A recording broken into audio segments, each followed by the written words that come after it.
Hello ladies and gentlemen, Big Daddy Top Hat here. A couple of months back I released a 3-part series of videos covering the history of the Streets of Rage trilogy. All in all, it seems that people got a lot of enjoyment out of the recap, so due to popular demand I decided to give the same treatment on the channel to the Streets of Rage Remake, a huge fan project that many people believe delivers a better play experience than even any of the 3 original official releases. Since the release of this video, I have had a lot of requests to cover more Streets of Rage titles, be it official entries in the series or not. I have done a lot of digging and it seems there are all sorts of strange, exotic, unofficial games out there, so I thought why not look at one of those today. This, ladies and gentlemen, is the mad story of Streets of Rage Z, the Chinese Streets of Rage game. Yeah! To start today's video off, we need to go back to 2003 when we would see a fan tribute to the classic series being created and released as Beats of Rage, a title we may very well look at in depth down the line. But to give you a quick recap of what this title did, it was basically a game that supplants original graphics and characters with resources taken from the King of Fighters series. The game was developed by Senile Team, and according to team leader Roel van Mastbergen, Senile Team spent approximately 9 months developing the title. It is claimed that no attempt was made to advertise the game, but news would quickly spread by word of mouth, leading to over 1 million downloads, a pretty astonishing number considering the team apparently only expected about 10 people to take an interest. In regards to Beats of Rage, a project that was intended to simply be a standalone title, it is notable that due to the game's modular design, it is not difficult for programmers to be able to replace assets in the game and even create their own. This is where a developer known as Kirby 2000 comes in, a gentleman who would develop an open source continuation of the Beats of Rage engine, after procuring licensing permission from Senile Team. This new project was known as Open Beats of Rage, an application that allows users to create their own beat-em-ups. Work commenced on this project in 2006 and development of the engine continues right up until this very day. Open Beats of Rage is now often promoted as the ultimate 2D engine and the most powerful 2D sprite-based engine in the world, which allows the author to create commercial games. So, as you can imagine, there have been a whole plethora of titles that have now been created using such an application. This includes the game in question today, Streets of Rage Z. I want to be accurate, but sadly, in regards to the making of this game, I struggled to find much information online, other than the fact it came from China. The Chinese game would spread all over the world to the majority of nations on Earth via the power of globalization, even though its exact origin appears to be somewhat hidden. Maybe someone in the comment section could spread a little more light with regards to who exactly created this. Streets of Rage Z, subtitled The Return of the Hero, features a cast of 6 playable fighters. This includes Axel, Blaze, Adam, Max and Shiva, all from the original trilogy, along with Kurokishi from the arcade beat-em-up known as Guardians Denjin Makai 2. In fact, on top of all of this, it even offers 4-player cooperative support, a feature that was not included in the original Streets of Rage trilogy. Wow! With regards to Kurokishi, known as D-Knight in this game, whilst her inclusion may seem a little odd at first, it makes perfect sense, considering she is a police officer much like the entire cast of the original Streets of Rage game, so she fits right in. I am going to try my best now to talk through what can be experienced in this game, but bear in mind I can only contextually compare it to games I have done deep dives on before, so if you see elements in this game I have failed to mention, feel free to contribute in the discussion in the comment section down below. The first stage appears to take place in a park-like area at sunset with a beautiful city backdrop displayed in the background. It is a pretty stage featuring palm trees and silhouetted buildings. Enemies throughout the stage appear from previous Streets of Rage games, however some appear to be wearing hockey masks, and it is notable that defeating some enemies can result in blood spill, much like in the Streets of Rage remake we looked at before. At the end of the first stage, a boss encounter takes place against a palette swap version of Barben, the same boss featured in the opening stage of Streets of Rage 2.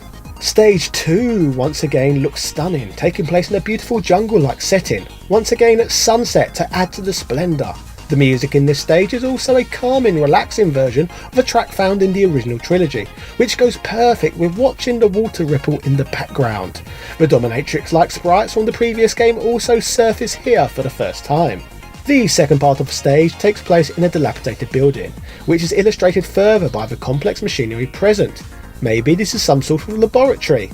This area looks quite different to that I am used to from a Streets of Rage game, which makes me wonder if the assets have been plucked from elsewhere. It almost looks like an Earthworm Jim game or Comic Zone. The boss fight of this area takes place against Ash, the coolest selectable fighter from Bare Knuckle 3. Stage 3 takes place inside the confines of a skyscraper at night, I guess showing a passage of time moving on from the previous stages. Many enemies from the classic series turn up here for the first time, including fatty boom booms who spit fire. Eventually, players progress to a bar area, transitioning into the second section of Stage 3. This area makes up a sort of penthouse-esque VIP lounge, with everything looking lavish and good on the eye.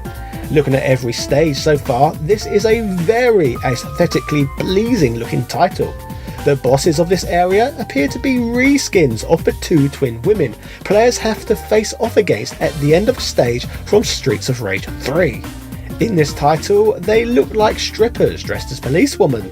Now, stage 4 is very cool, in that it seems to be a rejiggled version of the motorcycle stage found in the Streets of Rage remake, a level that was originally created using screenshots of deleted stages from Streets of Rage 2. Further into stage 4, it appears that players move on to a moving boat, a stage style that is prominent in the original trilogy.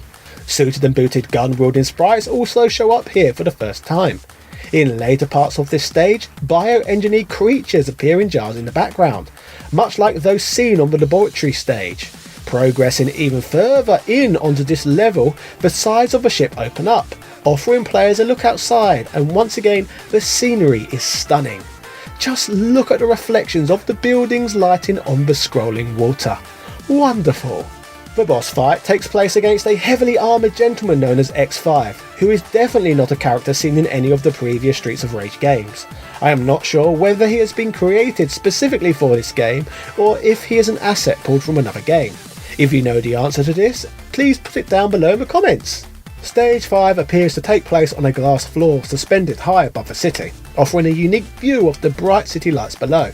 The stage also features some diagonal scrolling sections, a feature first introduced into Streets of Rage 2. As players progress, the area begins to feel more and more Technodrome-like, especially when you start to see more and more bioengineered creatures in jars, which seems to be one of the themes the game is building on. More threatening enemies from previous games begin to surface in this foreboding area, such as the star-throwing ninjas and knife-wielding punks known as Jack T.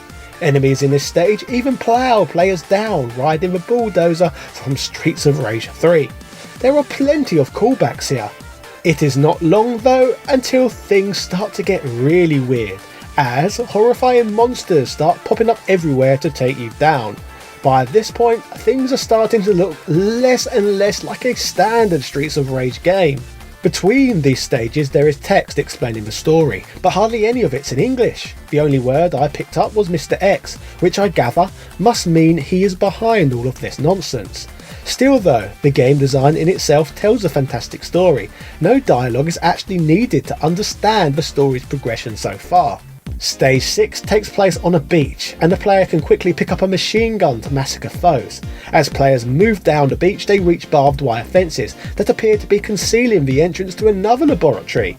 Once inside this location, known as Area 26, it looks very similar to the latter areas in Streets of Rage 3, where robots are being built. This is emphasised further with a plethora of robot enemies attacking the player.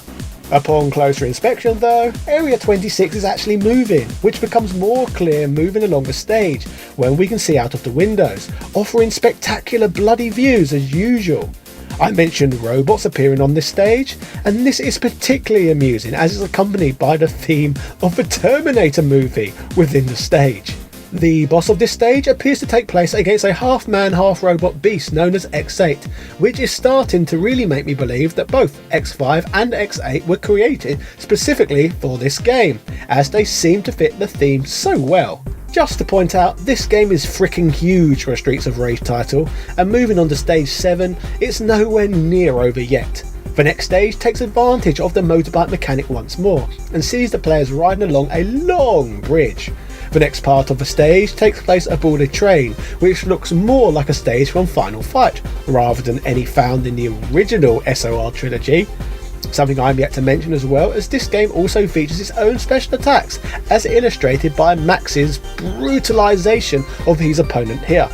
The latter part of the stage takes place on yet another platform, this time featuring a boss encounter against multiple opponents from previous Streets of Rage games.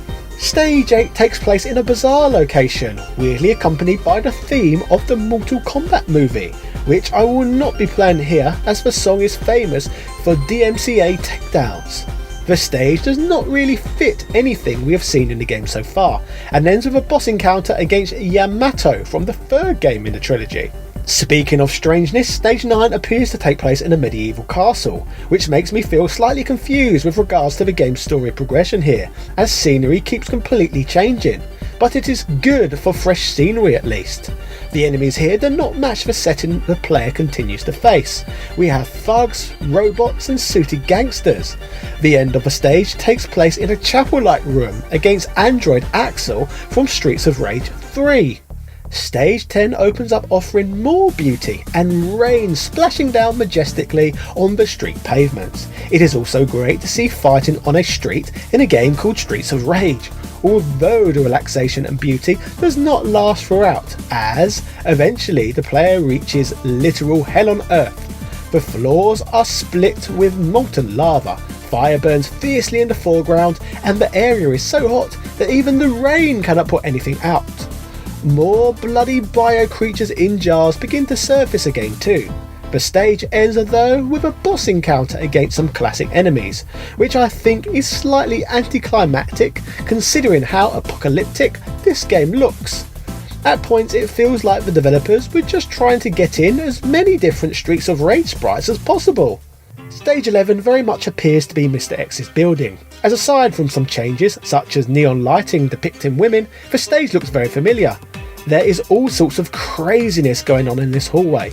Recurring bosses, thugs, robots, mutants. It has a bit of a Mario Maker vibe of nonsense to it, and that's not a compliment. The latter part of the stage seems to occur high above planet Earth, with once again a whole range of craziness which looks like the entire Streets of Rage universe attempting to take on the player at once. The final boss takes place against Mr. X, who arises from his throne, this time though with white hair, which makes me wonder whether he is meant to be older in this game or has been through a Super Saiyan-like transformation. Defeating Mr. X finally brings this long title to a close. Without the ability to read the language the in-game text is in, I felt I understood what was going on in the story at first, but by the end I was rather confused. It felt like the first 2/3 of the game all seemed to flow as one narrative, but the final third just seemed like a bunch of random craziness, which seemed to stop pushing the bioengineered creatures elements so heavily. The music in this title too is all over the place, and we have music from the likes of the Streets of Rage Remake, Linkin Bloody Park and The Terminator.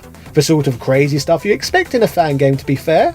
Overall though, Streets of Rage Z brings some impressive nonsense to the table.